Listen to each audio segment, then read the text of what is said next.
pabrik etanol ini dari singkong, dari tebu, dan ini mampu menciptakan lapangan pekerjaan karena petani-petani kita ke depan akan kita dorong untuk melakukan hal ini.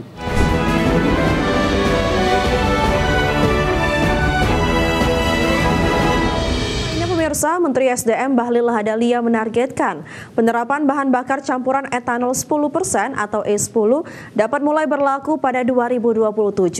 Bahlil menyebut kebijakan ini menjadi bagian dari strategi pemerintah untuk mengurangi ketergantungan terhadap impor bensin. Bahlil menegaskan pemerintah akan memastikan pembangunan pabrik etanol dalam negeri dapat menopang kebutuhan pasokan campuran bioetanol. Sumber bahan bakunya berasal dari singkong dan tebu yang juga diharapkan bisa menciptakan lapangan kerja baru bagi petani. Menyangkut dengan S10 mandatori, kita lagi hitung time schedule yang tepatnya. Kenapa? Karena untuk pabrik etanolnya kita harus bangun dalam negeri.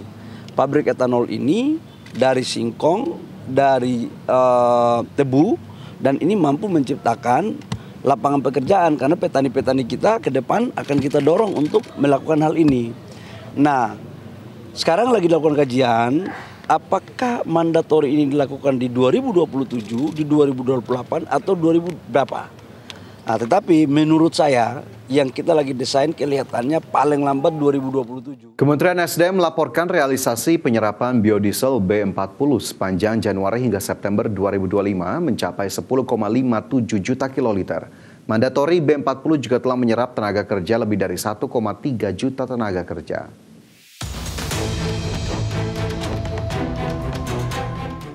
Kementerian SDM melaporkan realisasi penyerapan biodiesel B40 sepanjang Januari hingga September 2025 mencapai 10,57 juta kiloliter atau 67,76% dari target pemanfaatan tahun ini sebanyak 15,6 juta kiloliter. Kementerian SDM mencatat serapan biodiesel B40 atau bauran solar dengan 40% bahan bakar nabati berbasis minyak sawit tersebut memberikan nilai tambah minyak kelapa sawit mentah atau crude price oil sebanyak 14,7 triliun rupiah. Selain itu, hingga September 2025 pemerintah telah menghemat devisa negara senilai 94,43 triliun rupiah. Mandatori B40 juga telah menyerap tenaga kerja lebih dari 1,3 juta tenaga kerja, serta menurunkan emisi karbon hingga 28 juta ton. Sebagai catatan, Kementerian SDM membidik penghematan devisa melalui program mandatori biodiesel pada tahun ini senilai 147,5 triliun rupiah. Sebelumnya penghematan devisa dari program B35 tahun lalu mencapai 122,98 triliun rupiah. Dari Jakarta, tim liputan IDX Channel. Ya pemirsa, Menteri Koordinator Bidang Infrastruktur dan Pembangunan Kewilayahan Agus Harimurti Yudhoyono menyampaikan pemerintah berkomitmen menurunkan harga tiket transportasi periode libur Natal dan Tahun Baru atau Nataru 2025-2026. AHY mengaku telah menyampaikan kebijakan itu kepada Menteri Perhubungan Dudi Purwagadi. AHY mengungkapkan besaran diskon tiket pesawat kelas ekonomi kurang lebih sama dengan periode mudik lebaran 2025. Berkaca pada mudik lebaran sebelumnya, pemerintah menurunkan harga tiket pesawat sebesar 13 hingga 14%. AHY memastikan penurunan tiket tak hanya diberikan kepada moda transportasi udara, tetapi juga menyasar pada moda transportasi darat, laut hingga kereta. Saya baru saja menyampaikan bersama Menteri Perhubungan, kita berusaha untuk terus konsisten tiket pesawat itu bisa turun di saat-saat libur panjang, high season, Nataru termasuk mudik lebaran. Dan kita berupaya paling tidak sama seperti pada saat lebaran yang lalu bisa berkurang 13 hingga 14% penurunan harga tiket untuk ekonomi domestik selama waktu tertentu. Ini kita kurangi dari biaya aftur, kurangi dari jasa biaya ke bandar udaraan, termasuk juga yang dinamakan sebagai fuel surcharge dan lain sebagainya, termasuk dari Kementerian Keuangan menanggung PPN sebagian, kurang lebih 6%, maka agregatnya mudah-mudahan bisa kita turunkan 13 hingga 14% untuk Nataru dan juga untuk Lebaran nanti. Ini yang kita sedang kawal. Wah, ini salah satu diskon yang mungkin ditunggu-tunggu ya oleh pemirsa dan juga saya sendiri nih udah menunggu diskon tiket transportasi khususnya pesawat untuk liburan mudik pulang ke Palembang pada Nataru nanti nih Pak Jar. Selain mudik ke kampung halaman gitu, ini juga bisa dipakai kalau memang ingin menghabiskan waktu Natal dan Tahun Baru ke sejumlah tujuan begitu ya. Nah, kita harapkan memang ini bisa menjadi booster tersendiri agar kemudian aktivitasnya meningkat, yang diharapkan juga ada perputaran uang yang juga meningkat di sejumlah daerah di periode Natal dan juga Tahun Baru. Pemirsa, Bank Indonesia mempertahankan suku bunga acuan di level 4,75% pada pertemuan Oktober 2025. Ya, selain menahan suku bunga acuan, Bank Indonesia juga menahan suku bunga deposit facility tetap sebesar 3,75% dan suku bunga lending facility tetap sebesar 5,5%.